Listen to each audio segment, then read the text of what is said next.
Recording in progress.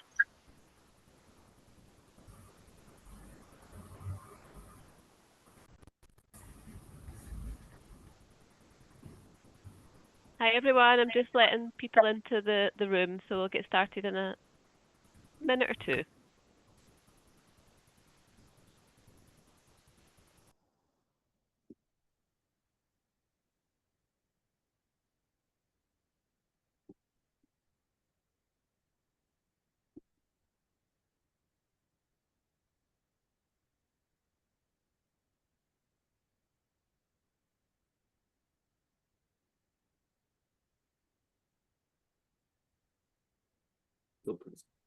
Hi everyone, thanks for coming along.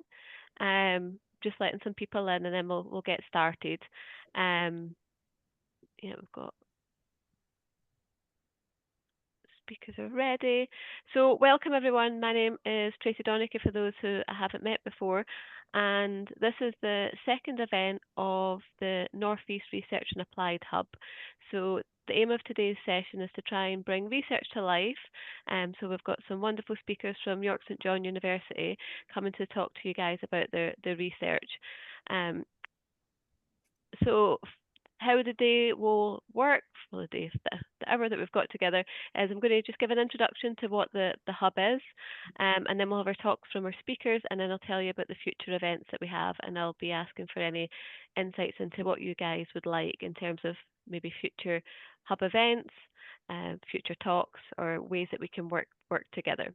So first of all, what is the Northeast Research and Applied Hub? So we're recognised by the BPS as a sport psychology hub in the Northeast, and we're working in collaboration with Northumbria University and Newcastle University, and we're trying to bring sports psychology to the forefront in the Northeast. So we're trying to put it on the map, and we hope to do that by building collaborations, being able to share research, but also work with organisations to understand what sport organisations in the Northeast would like in terms of sports psychology.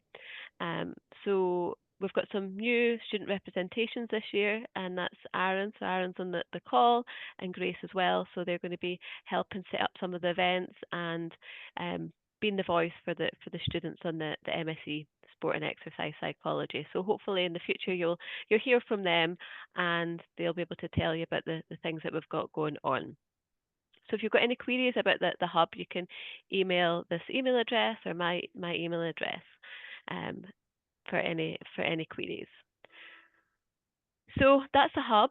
Now I'm excited to introduce our speakers and bring research to life through our talk. So the first talk of today will be Hannah, and Hannah's going to be talking about physical and mental health in athletes. And very excitingly, Hannah won an award for her work of Paper of the Year in the Society of Sport and Exercise and Performance Psychology Journal.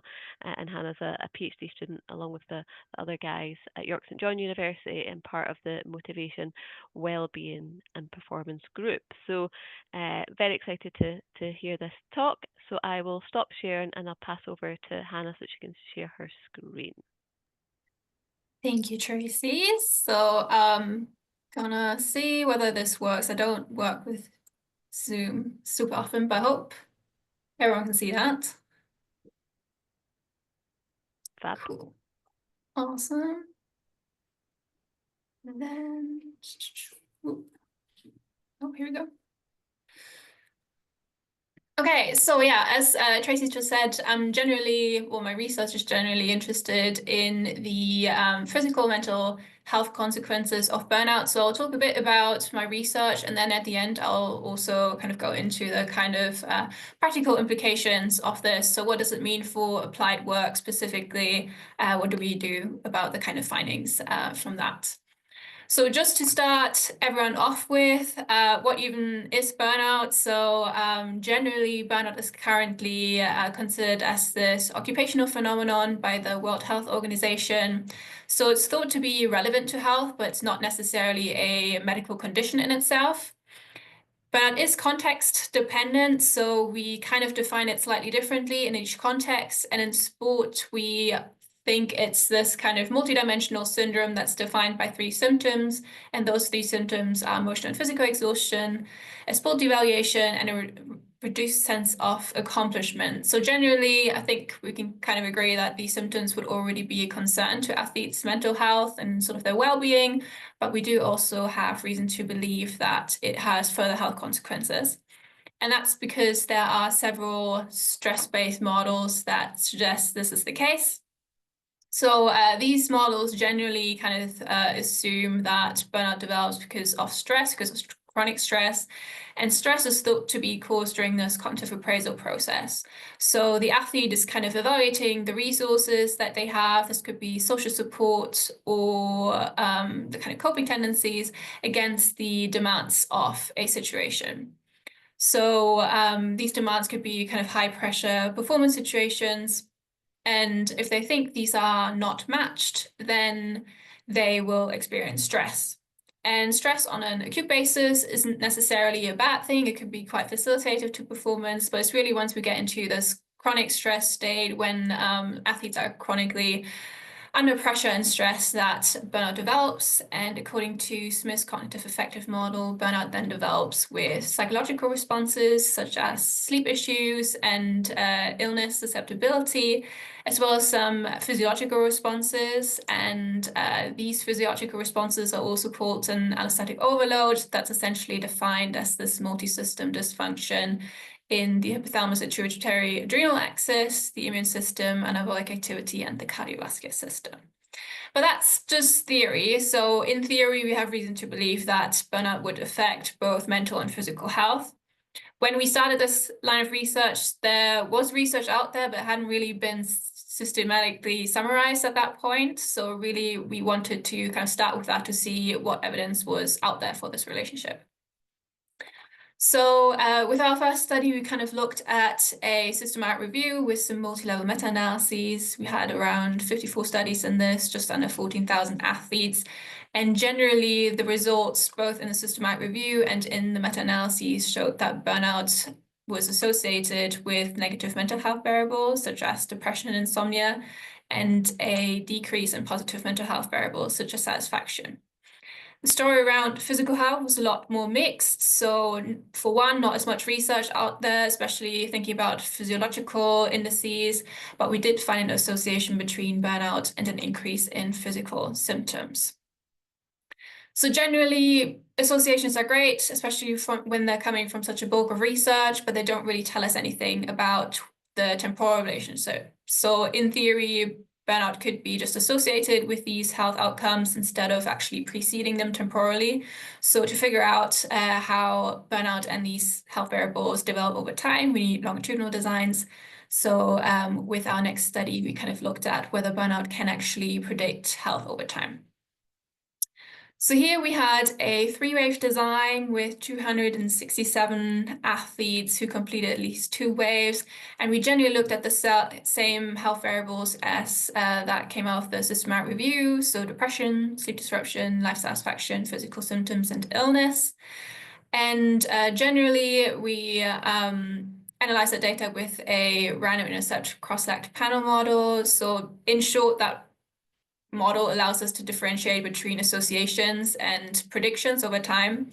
And yeah, in general, we found burnout to be associated with all those health variables, just, associated. So for the predictions, what's probably more interesting was that we found exhaustion to predict depressive symptoms over time with fairly strong effect sizes for this type of model. So it seems to be that depressive symptoms could be a health consequence of burnout, and we didn't see a reverse relationship.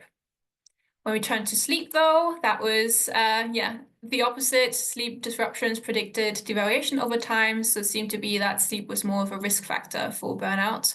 And that looked quite similar for life satisfaction as well, with life satisfaction predicting reductions in total burnout, exhaustion, and reduced sense of accomplishment as well. So we're kind of starting to differentiate not only health variables that are only associated with burnout, but also health variables that seem to follow burnout and those that seem to precede burnout. So kind of thinking about risk factors in comparison to consequences. So at this stage, because we found so little about physical health, both in the systematic review and in this study as well, we wanted to explore that a bit more. And because there was so little research out there, and there were really a lot of ways this could have gone, we started with a case study, so an N of 1 design, where we followed 4 athletes over their competitive season. And we separated these athletes into 2 groups. So one group was assessed for acute biomarkers, and the other group was assessed for chronic biomarkers. For those acute biomarkers, we generally looked at cortisol, testosterone, and dehydroepiandrosterone sulfate. These are all hormones associated with the HPA axis, and then immunoglobulin A and C-reactive protein as biomarkers of the immune system.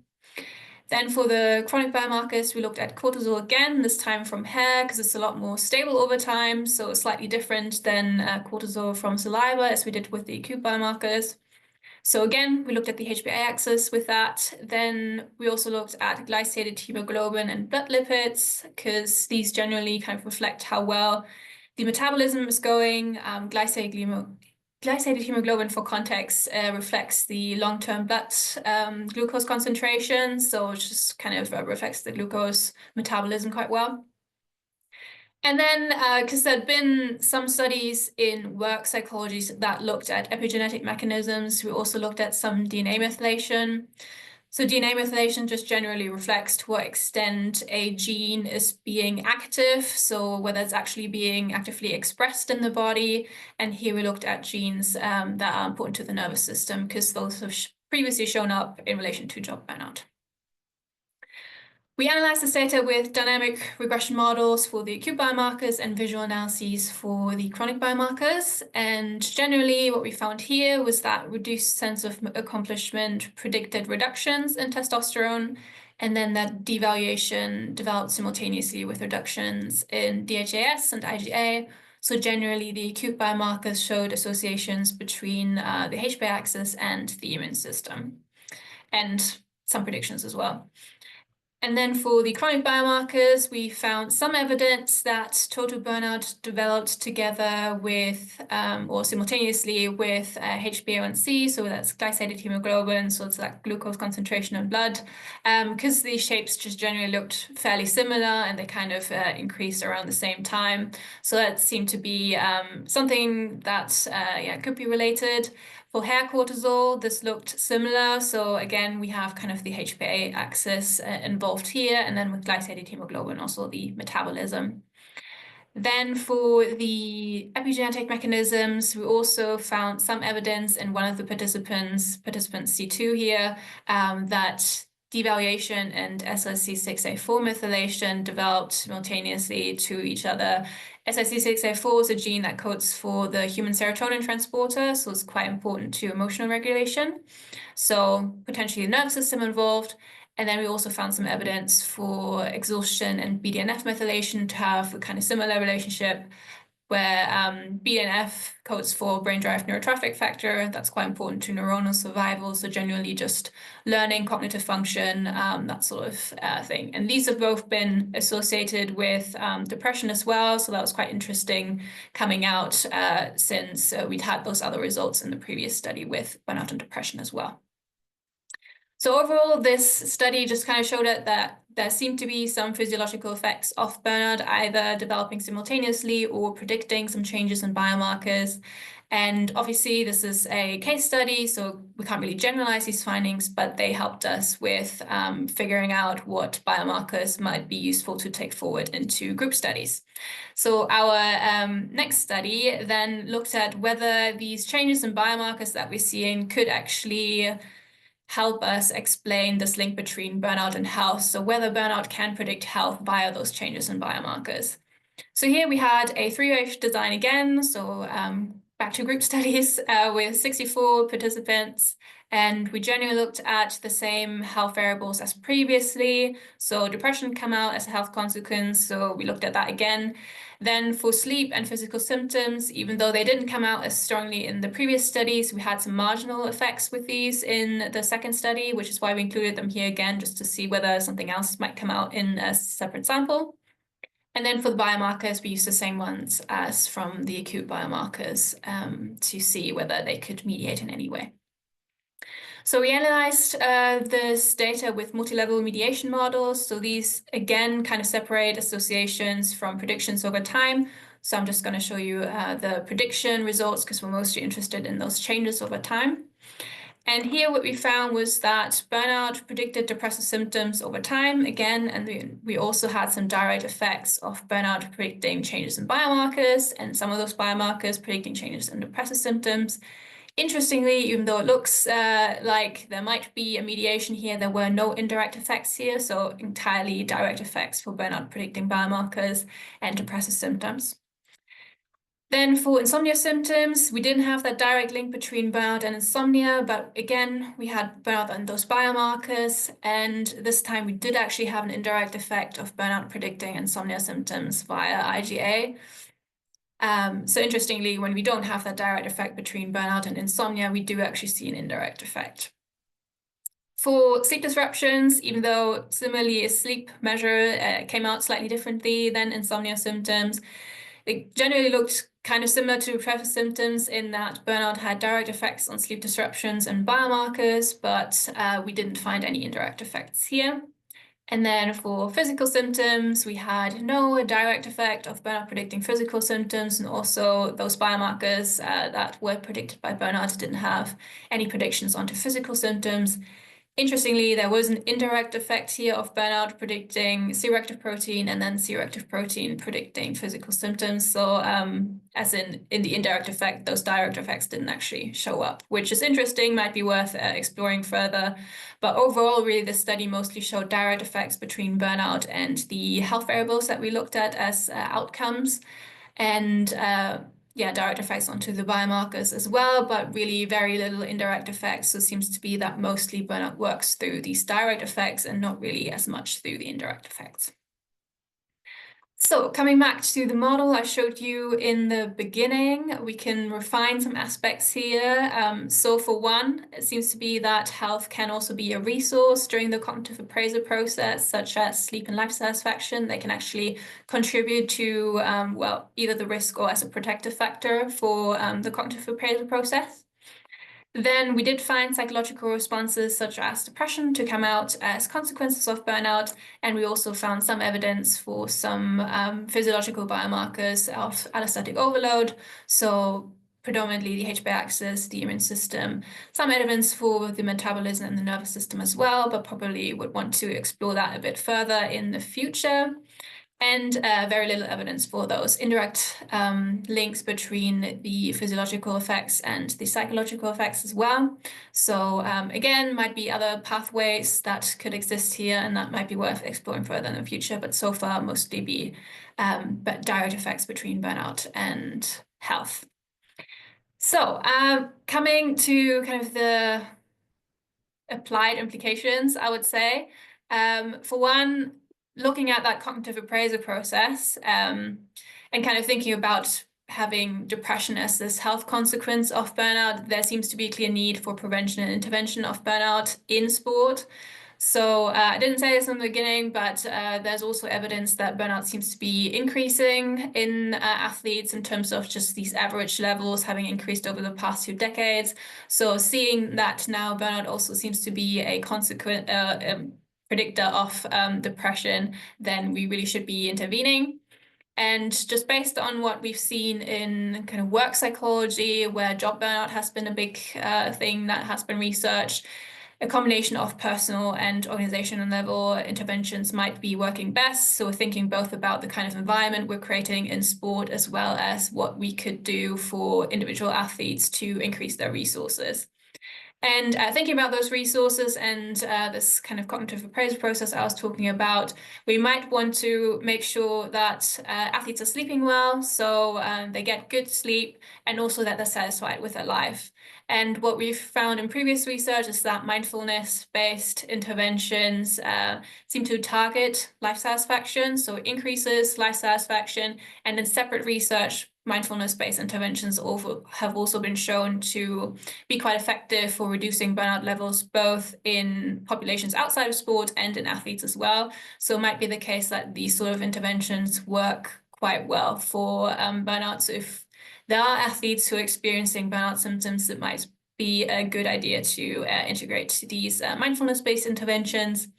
Considering that we also found sleep to be quite important, it might be useful to either integrate sleep hygiene practices with these mindfulness-based interventions, or that these sleep hygiene practices are used in workshops for kind of preventative practices, as in we're getting athletes to learn about burnout, and then we're also teaching them about sleep to reduce their risk of developing burnout, essentially. So thinking kind of both prevention and intervention here.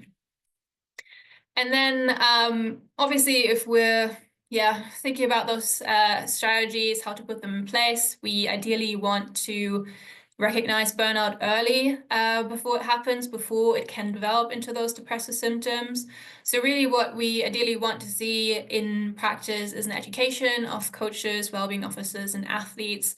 For one, we need people who are kind of interacting with athletes on a daily level to understand what burnout is, what the risks are, and also to be able to identify it in athletes. So that's really what we need coaches and wellbeing officers for.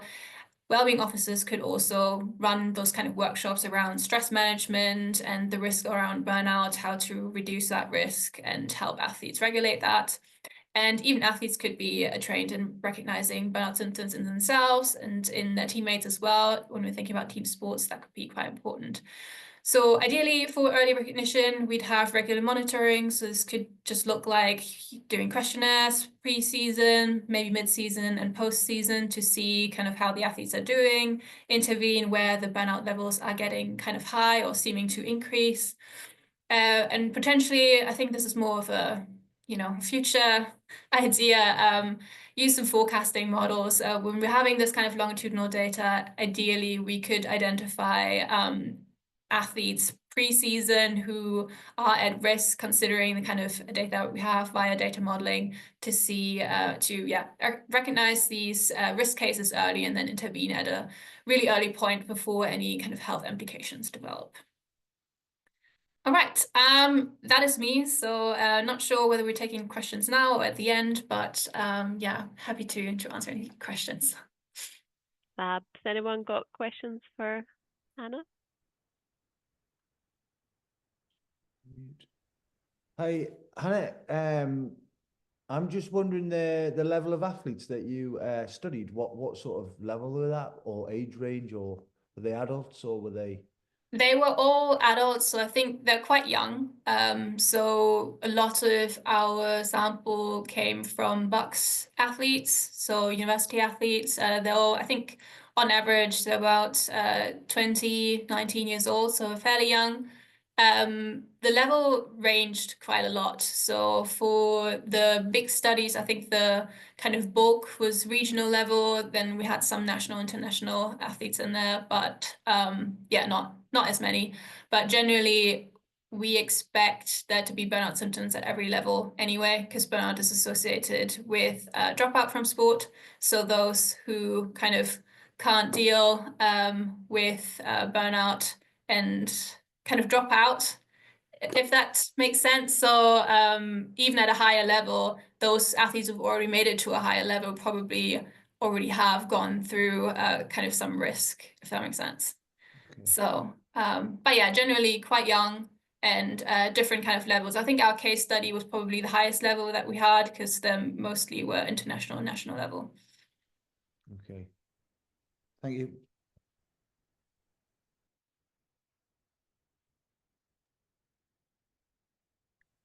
Any more?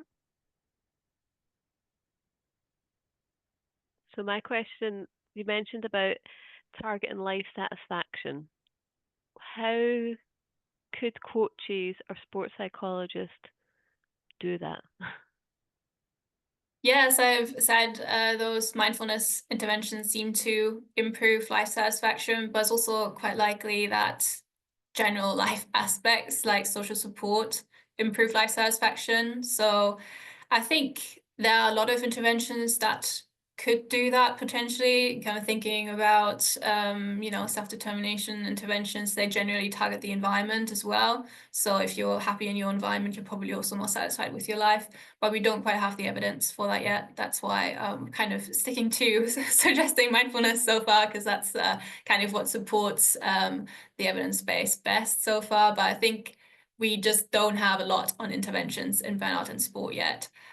So it's the evidence base is building, but I think there's still a lot of ways this could go, and potentially supporting kind of teaching coaches how to best support their athletes could also do that. Yeah, definitely. Especially knowing that there's that link between burnout, depression, and then how do we then intervene in terms of coaches at prevention, but also recognizing as well in our athletes. So excellent work. Any more questions, anyone?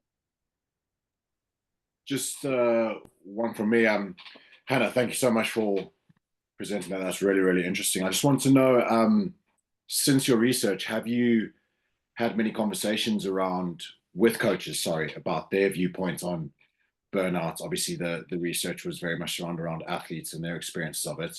Have you been able to open some lines of communication with coaches and see how they view burnout in their athletes and how they can support them better? Mm-hmm. So mostly talking to coaches while we were recruiting for these studies, because there's been a lot of support from coaches to actually get athletes involved. And I think there are definitely some coaches who see that to be quite important, because we've had this physical health element to it as well. So we're really interested in screening for those kind of health aspects in terms of like just the hormone levels. Not quite like post-study. We haven't had those conversations yet, but that's mostly because some of this research is still quite new. So some of these results have only been around for like a couple of months. So yeah, in the future, I would love to, especially that the early recognition I talked about, I do have some ideas for that could make it easier for coaches to recognize risk. But yeah. Not quite there, but I do know there's some interest in some coaches just from recruitment. Oh, cool. Thank you. Cheers. Any more? Hi, Hannah. Thank you for your talk. I just had a quick question. If you had anything come up from your studies or your research in general about the differences in burnout between individual or team athletes. I don't know if you've seen anything come up or if you just have any knowledge about that. Yes, there was a PhD thesis last year that got through, and that was entirely focused on burnout in team sport athletes. I think if you Google Woods 2024, 23, there'll be a lot of studies that have gone out for that. So there's an argument for that team athletes are at higher risk. Not sure whether I quite agree. I think the risk look different in individual athletes and in team sport athletes, but there's definitely kind of starting to be research around what kind of risks go into that and to what degree it differs. So if you look for Woods, it's very good. Like I've talked to her as well, and very, very interesting thesis. Oh, okay, great, thank you. Any more? Okay, well, thank you very much, Hannah. It was very, very impressive work, especially to get the biological part into a sports psych study, and half the words I didn't even understand. So that's always very impressive. Thank you. Great. Thank you very much. Round of applause for Hannah. And I will just share my screen again.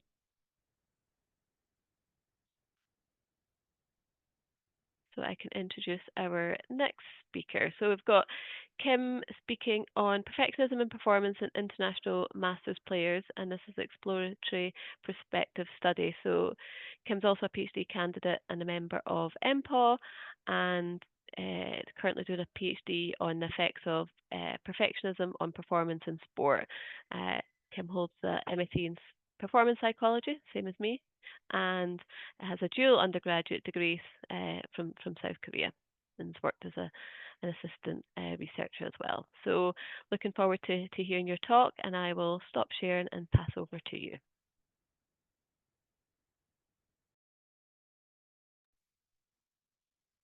Yeah, I'm gonna share my screen.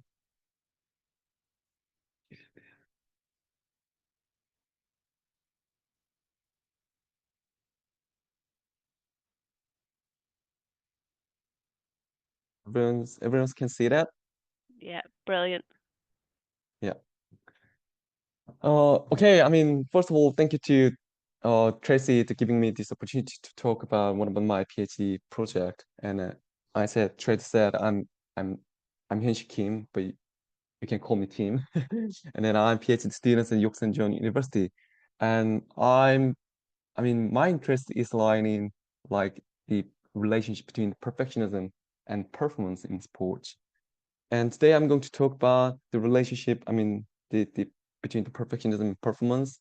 And I found this topic is very interesting and very hot issue because some people, I mean, some research claim that perfectionism may enhance performance, while the others argue that it undermines performance actually.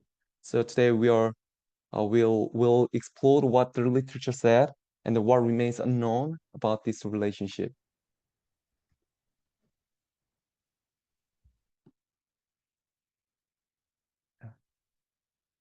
Okay, today, I want to start with why performance matter. I mean, in sports, your performance can determine whether you make the team. So if you perform well, it's more likely you're selected from the scouter and coaches. So also it'll bring the personal benefits of such as higher salary and sports recognition. And every sports stars we know are recognized as a great performer in their sports. So it's arguably saying that the great performance is a key factor in achieving the athletic success.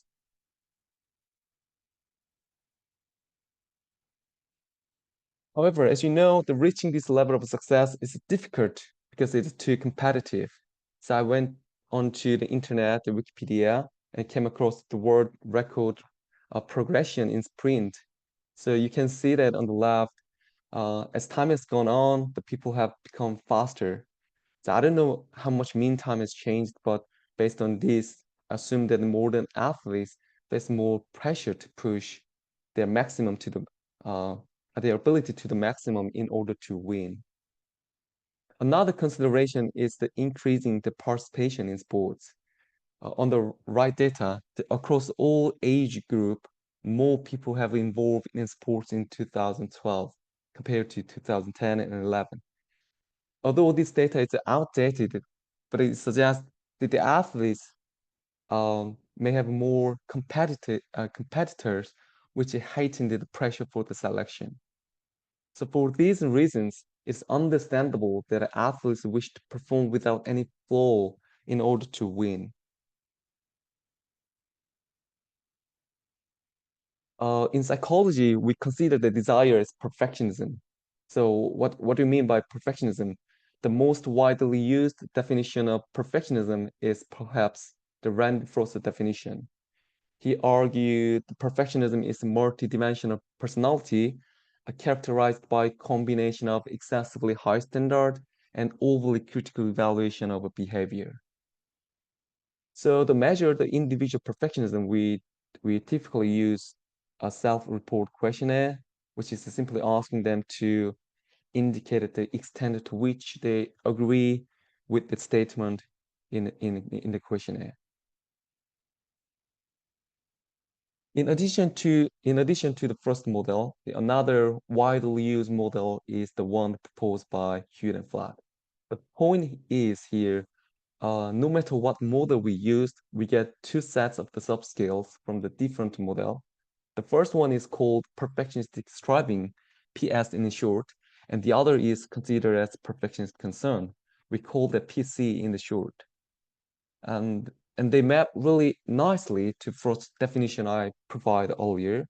We have the kind of the commitment to excessively high standard from one dimension, and we have overly evaluative concern from another dimension. In sports, there are some strong evidence to support the two kind of dimension of perfectionism with athlete samples.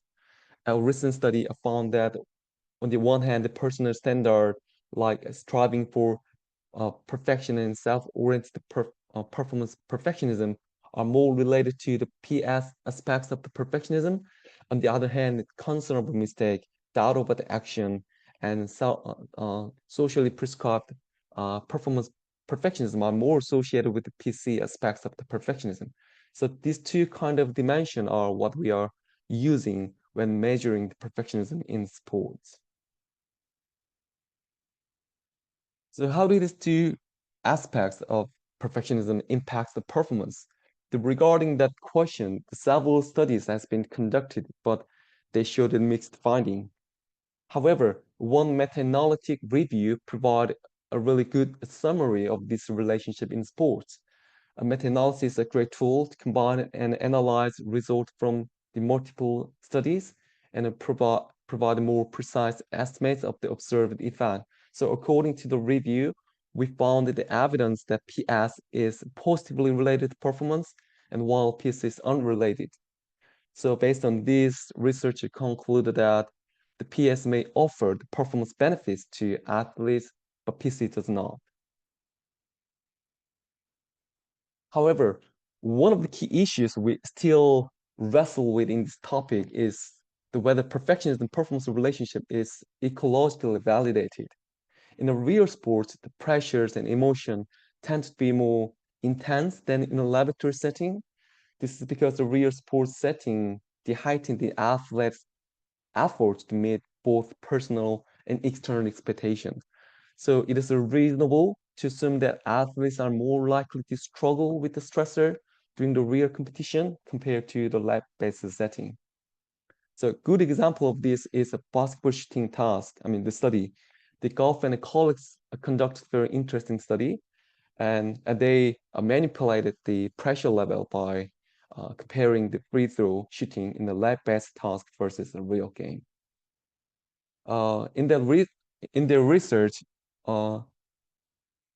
basketball player, I mean, on the as you can see on the left data, basketball player made less points in a real sports competition than in a lab condition.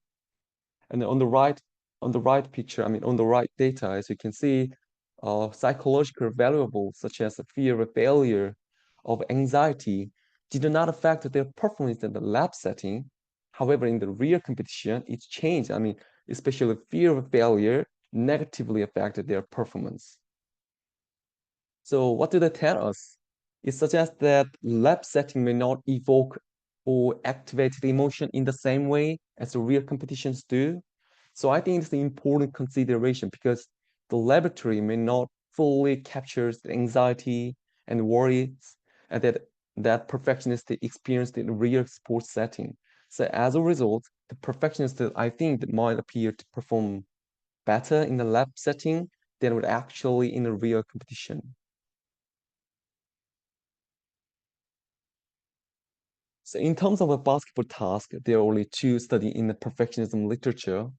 Consistent with the conclusion that I mentioned earlier, they found the evidence that PS predict better shooting performance while PC did not predict. So however, the basketball shooting task has not been tested in a real sports setting. Therefore, it remains unclear whether the performance benefit is ecologically validated. So I think it is the time to conduct this kind of study in the real world. Another issue we are working on is whether the performance benefits persist over time. So according to the theory, the perfectionists are vulnerable to the psychological distress when things do not go well. This means they are more likely to struggle with maintaining the optimal performance if they fall short of their goal. In the real world, we can't expect the positive results all the time, such as winning or breaking our best personal best chord, something like that. So failure is inevitably part of the athletic development. However, perfectionists can't stand that experience and get more frustrated from their failure. So there are some strong evidence that support that idea that perfectionists perform worse after their experienced failure. My supervisor and colleagues conducted very interesting research a few probably years ago, and then in that study, the researcher divided the participants into two groups. One group is those in a higher PS, and the other one is those in a lower PS. And they gave athletes the first failure feedback, like you didn't achieve your target score, no matter what they had actually performed. So as you can see on the left, they find a higher PS group experience more threat to re-perform after the failure. And on the right, also, they withdraw the effort and stop trying after the failure as well. So it is not a particularly good strategy for long-term performance improvement. Right? So I think the study have an important points. So I think in order to understand the performance of the perfectionism effect on performance, we need to we need a long period of investigation on this relationship. So my study directly addresses these two questions. In the relationship, is the relationship ecologically validated, and do the performance benefits of perfectionism persist over time? So to answer these questions, I conducted a study with 80 master basketball players who are part of the Great Britain Maxi basketball program. Players within this program competed in trial for the team selection of Great Britain in the European Championship last year, and their mean age was about 47 years old, and they have competed for 30 years and train 6 hours per week. So they are formal experienced basketball players. Okay, and what I first measured was their perfectionism, which is a predictive variable in my study. And then I measured the 3 individual performance statistics over the season, like how much time they run on the court and how many points they actually make during the game, and how successful their free throw is. Furthermore, to extend the previous work, I also focus on novel performance data from real world, which are the team selection and match outcomes. I just wondered if perfectionism predicted whether the athletes would be selected for the final squad, and whether each team would win or lose in the real game. So the individual performance statistic and team selection and match outcomes are the outcome variable in my research. Okay, this is what I found. PSPC did not predict any outcome variable except winning. So that means, PS is a positive predictor of a win, while PC is a negative predictor of a win. That means that those in higher PS experience more winning than defeat, and those in the higher PC experience more defeat and then win. So what do these findings matter? I believe there are 3 reasons. First of all, it was the first study to examine the relationship between perfectionism and selection or match outcomes from real competition. So it can make a contribution, I believe, to the perfectionism literature. And now we have the evidence of what relationship exists between perfectionism and those outcomes. Second, my study can highlight the importance of this situation where the perfectionists perform and the long period of investigation on the performance benefit. My results is not the same as previous finding. I did not find the relationship between the PS and the performance. The reason for that is I think the perfectionists are more anxious and worried in a real sports setting, because as I said before, the real competition increase more evaluated concern than laboratory. So they are more struggle to perform in a real world. Another reason is that the performance benefit will disappear as time passes, I think. I don't think the perfectionists can take advantages from their perfectionist tendency across every game.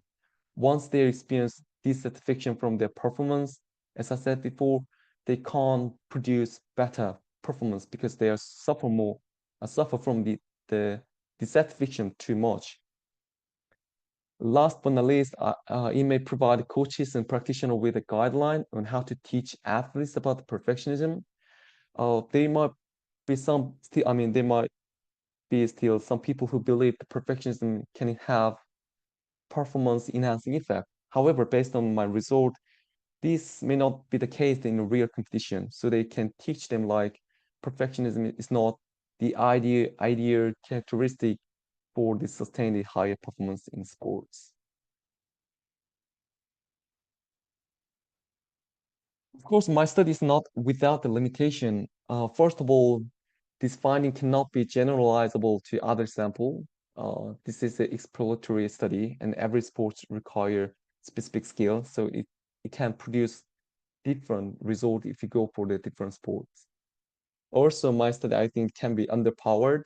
Before I conducted this study, I performed the power analysis, and then the power analysis required me to have the 85 sample size as minimum, but I only achieved the 80.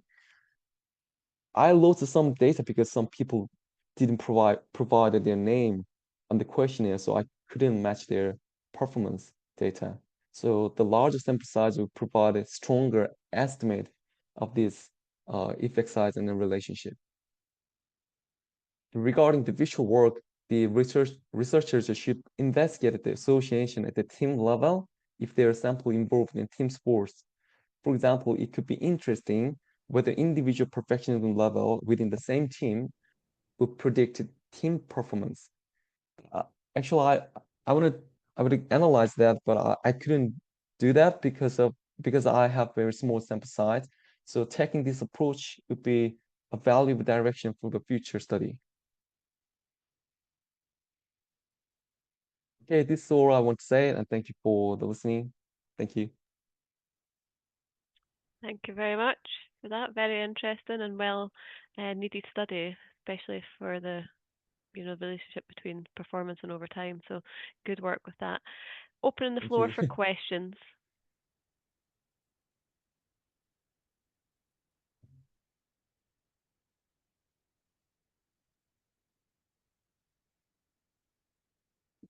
I think I need to make sure everyone understand what I'm saying. Maybe We I'm too did. fast. Yeah, No, yeah. you were spot on.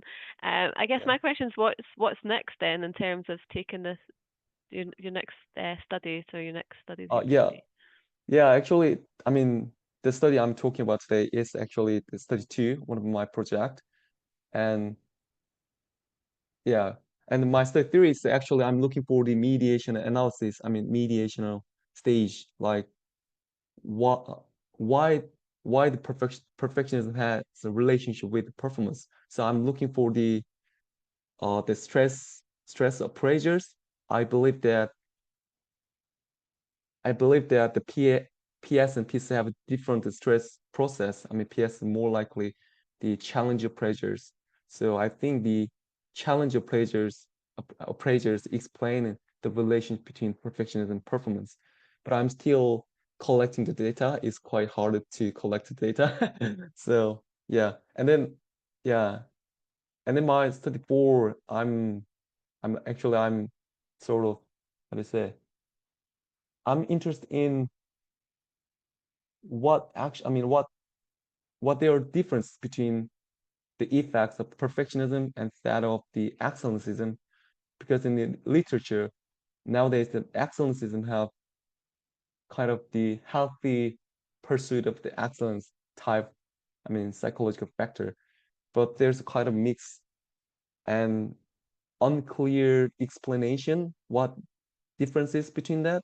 So I'm looking for that in study 4. And also I'm collecting the data, but it's quite hard. And is that in the same sample as well? Sorry? Is it the same sample across the whole PhD, like masters basketball players? Yeah, I'm sorry. I had a bad connection. I mean, I couldn't hear that. So could Is you it repeat is that? it is it the same sample of are you using masters basketball players? No, not really. I mean, No. stage 3 is like the just a student athlete, just Okay. just a university sample. And in stage 4, I'm looking for the track and field athletes. So I'm trying to contact with the track and field coaches in the UK. Yeah. So yeah, it's very interesting from like performance perspective across sports. it's often very hard to capture what performance means, and whether that's time on court, conversion rates, passing, and I suppose that also depends on what's important to that athlete as well. So Yeah. it's very, very hard. You know, lots of students always want to examine performance, but it can be really difficult in sports to capture what that means. Yeah. So I like the way you've tried to do that. Yeah, I think it's quite. I mean, this topic is a really important question. I mean, so many people struggle to say it. I mean, some people believe that perfectionism have the performance enhancing effect, but because I mean, there's some evidence that PS have positive effects, but that's why I found this is interesting. I mean, we need to, how to say it, solve this kind of the problem in the literature. So that's why, I mean, if we would do that, I mean, there will be some agreement in this literature.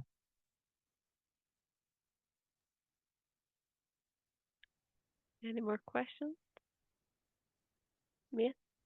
I know you said your research was based on the basketball players who have already finished their careers, but I was just intrigued about throughout that research, have you maybe found a difference with the younger athletes?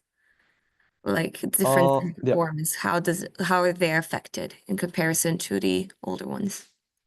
Yeah, I mean, especially in the basketball sample. Yeah, I mean, in the perfectionism literature, there are only 2 studies. And then there are 2 study. I remember one of the studies had only students and athletes, and then the other study had, I think, quite young people compared to my study. But yeah, so someone could say that the reason why I couldn't find the same result is because my sample was too old. But my first PhD project showed that actually age predict the strong relationship between PS and the performance. So that means as the athletes get older, the relation between PS and performance gets stronger. So based on this, I would say actually, I mean, it should be that the PS predicted the performance even old people. But the reason why I strongly believe that the reason why there's no same result is because, as I said before, the performance benefit is not actually ecologically validated in a real sports setting. That's what I think. Thank you. Great. Thank you very much, and we'll give you a round of applause before Thank you, everyone. Garcia comes up. So let me just share my slide. Well done. Okay, so our next talk. Oh, if I can change my screen.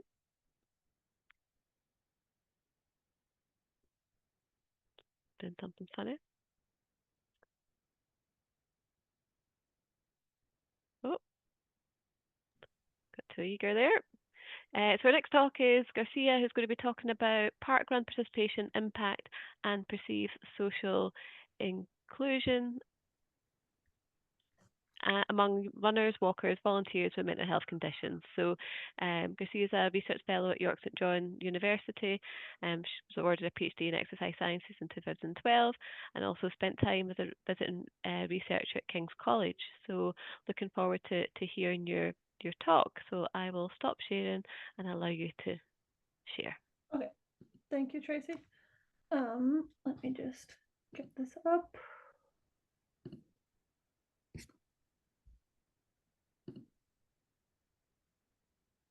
Can you see that all right?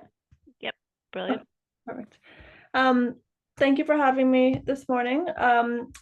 I think my talk will kind of is quite different, I think, from what you've heard so far this morning. So a bit different from kind of the burnout and perfectionism literature, but hopefully still there's quite a big mental health focus. So I think it will still be of interest to this particular group. So yeah, as you just said, Tracy, I'm a research fellow at the moment working at York St. John. But what I wanted to present on today is a bit of my work from my PhD. And my PhD was broadly looking at parkrun and mental health, essentially, broadly speaking, but I'll get into the specifics as I go along. So obviously, kind of given the current mental health context, rising levels of kind of mental health concerns, particularly since COVID as well, it's important to explore avenues to mental health recovery. So by recovery, I'm referring to kind of this idea of a worthwhile life through relationships, social roles, and renewed self-identity. And in terms of the kind of literature so far around what clinicians view as kind of best practice in terms of recovery-oriented practice, this includes promoting citizenship, which is something that I'm going to focus on today because this particular study is focused on kind of volunteering and social inclusion. So it's well known now, and I'm sure this group is all very aware, that community-based activity is beneficial for population mental health and well-being. That's in terms of kind of the preventative side as well as the treatment side as well. And we've also seen in recent years that research in sort of the realms of physical cultural studies has begun to explore the role that activity, movement, and sport might play in mental health recovery. And so, as I said, we know that engaging in recreation can have a positive impact on people's physical health and mental health among those who are experiencing mental health challenges.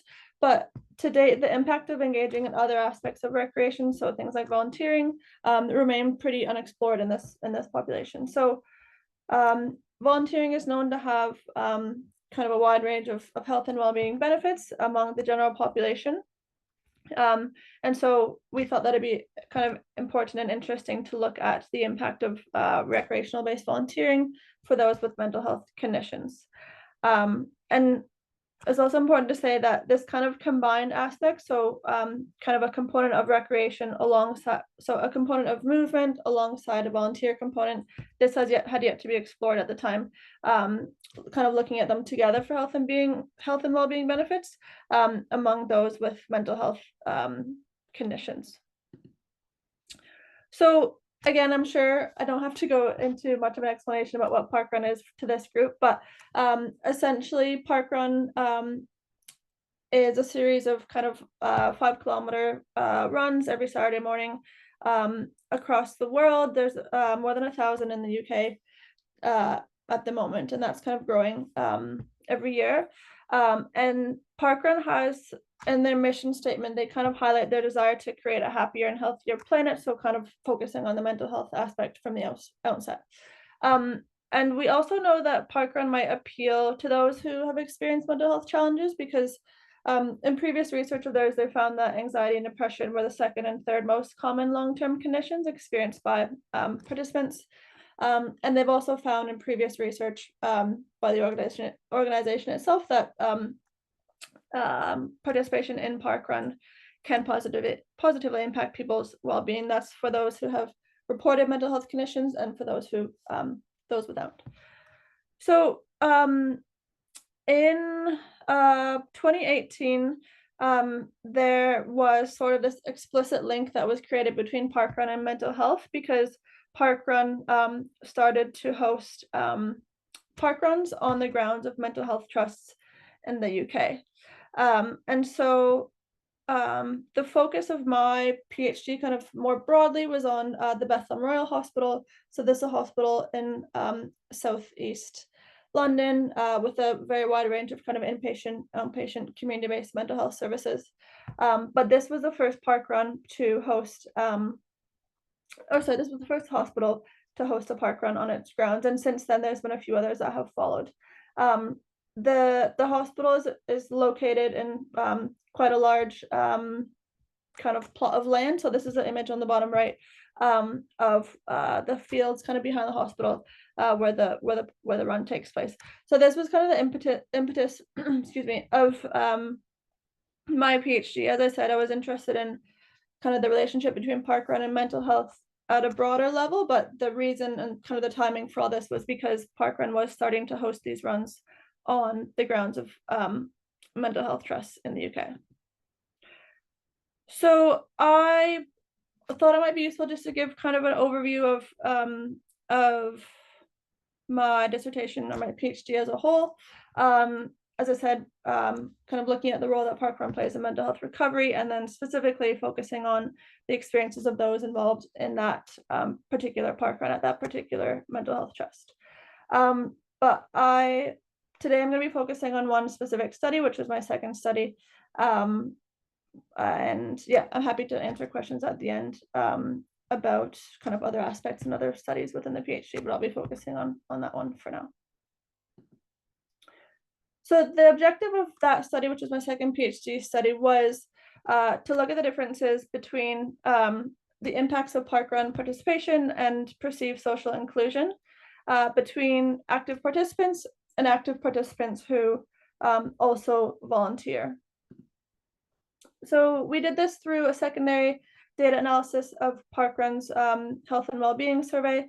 For anyone here today who is potentially interested in doing research with parkrun, they have kind of their own kind of research board, so you can apply for ethics through them, and they're quite kind of happy to engage in research with researchers. So just a quick note about that.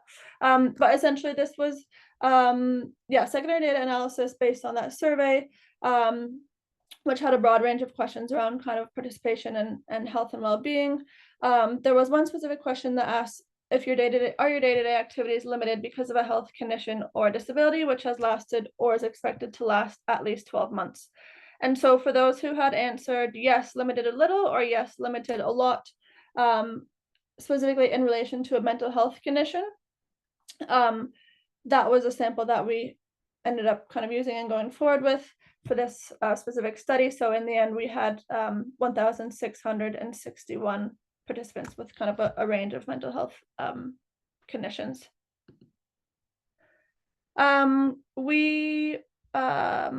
I'll go over this quite quickly just for the sake of time, but essentially looked at demographics. We were also interested in kind of their parkrun participation, the impact of this participation on their health and well-being. And we also wanted to look at how that participation in parkrun, either as a runner, a volunteer, or a runner and a volunteer, impacted their kind of sense of social inclusion. So did they meet new people? Did they feel part of a community? Did they join a group or a club outside of parkrun because of their kind of parkrun experiences? So these were the items that we were interested in from that survey. So this is a breakdown of the sample. So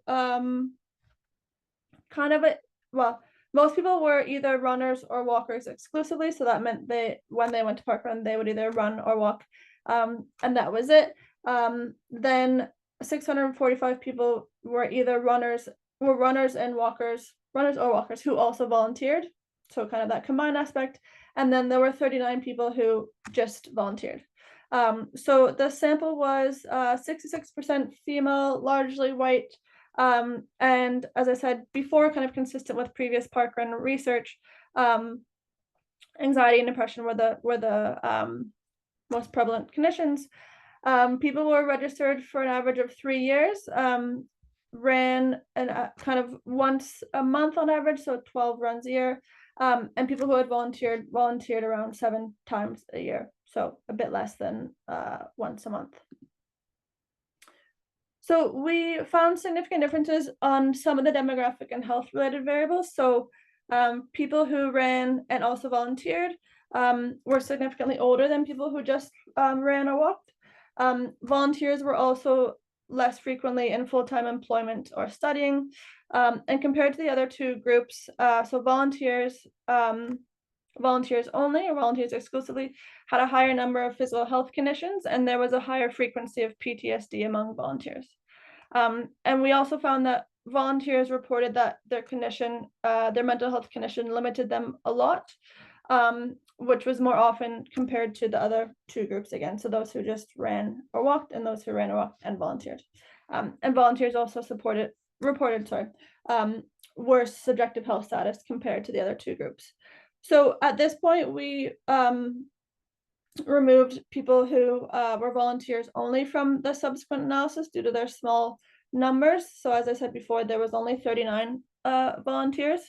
So I just wanted to provide kind of an overview of that information for the volunteers, but make a note that at this point we did remove them from the subsequent analysis just to kind of make things clear. So in the end, we were really looking at runners or walkers, and then runners who also volunteer. So seeing if kind of the impact of volunteering has kind of additional impact on top of the running or walking aspect of parkrun.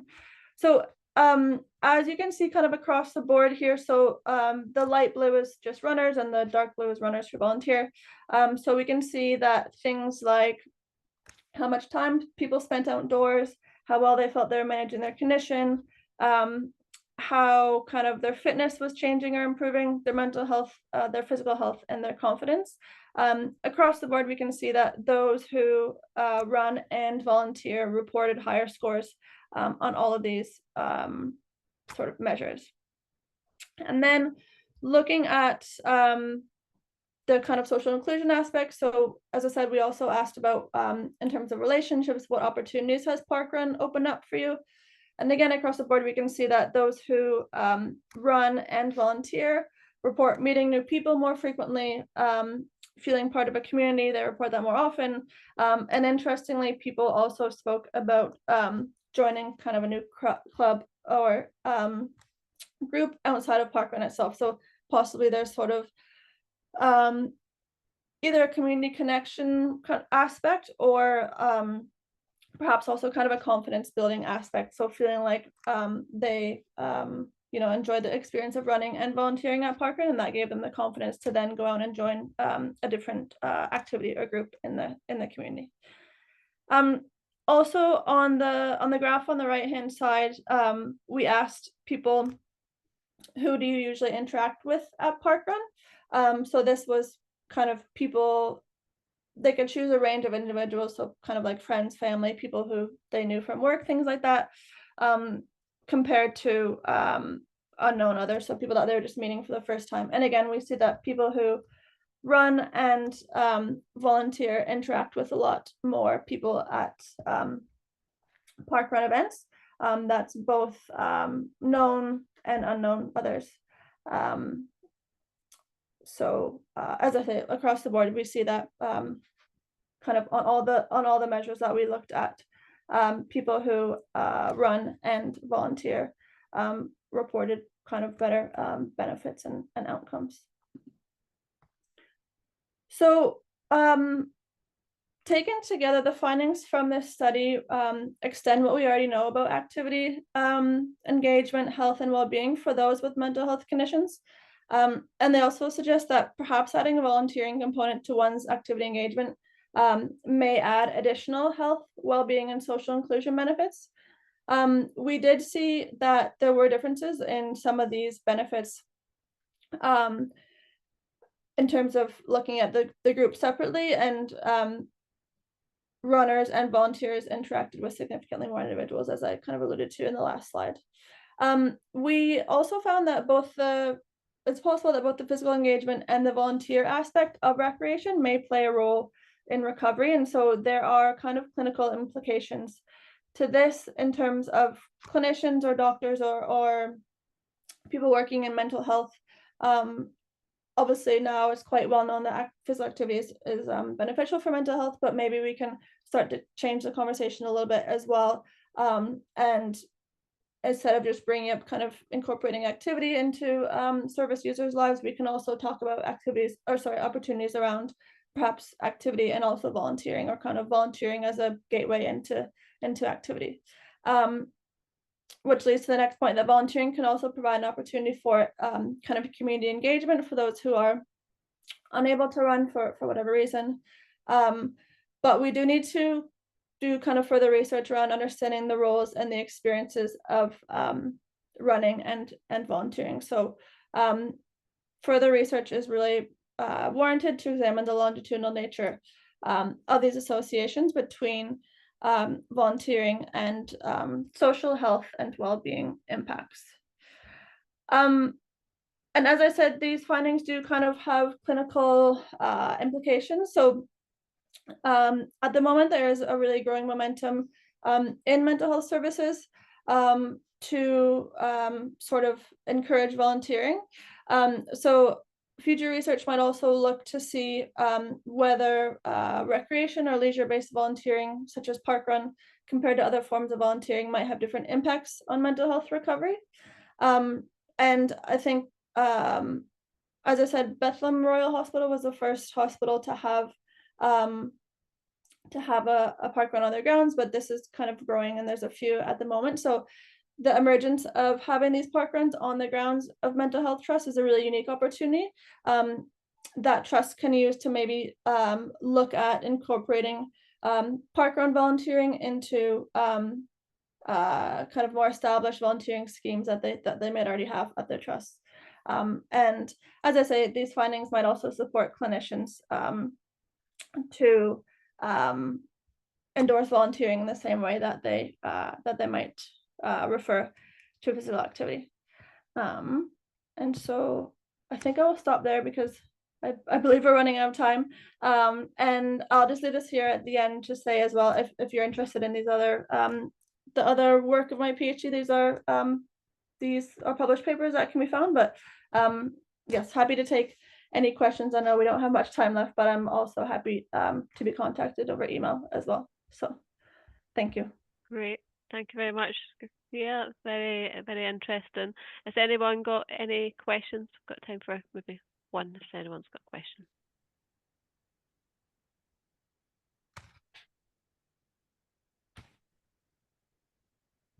Oh, everyone's wanting their lunch, I think.